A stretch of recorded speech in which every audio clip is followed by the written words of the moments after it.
Hello mga ka-Health Real Talk. Training nga ba o exploitation na? Diretsahan na tayo.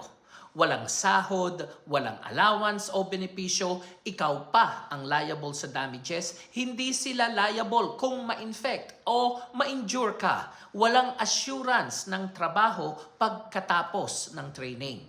Kapalit, training experience daw. Makatarungan ba ito? Sa ideal world, hindi. Sa realidad, nangyayari. Pero hindi ibig sabihin ito ay tama. Health Real Talk, hindi pwedeng ganito. High risk ang trabaho ng nurse. May exposure sa infection, may responsibility sa buhay ng pasyente. Pero, zero compensation? At ito ang mas masakit. Sa mga nursing directors, hindi nyo ba alam na isa kayo sa nagto-tolerate ng ganitong sistema? Unang-una, nurse kayo. Kayo ang dapat unang lumalaban para sa kapakanan ng mga nurses. Kayo ang dapat magsabi sa management na, teka lang, mukhang may mali. Hindi yung tahimik lang. Hindi yung policy kasi yan.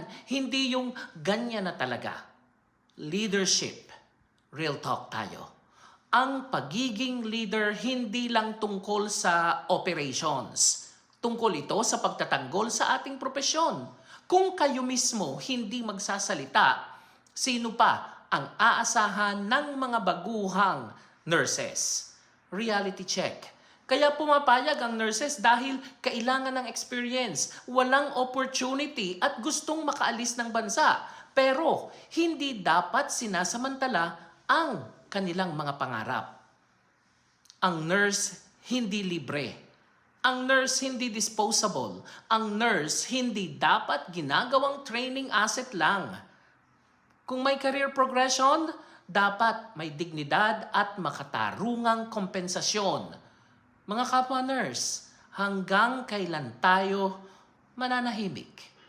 Ako po si Arlene para sa Health Real Talk. Have a nice day, everyone.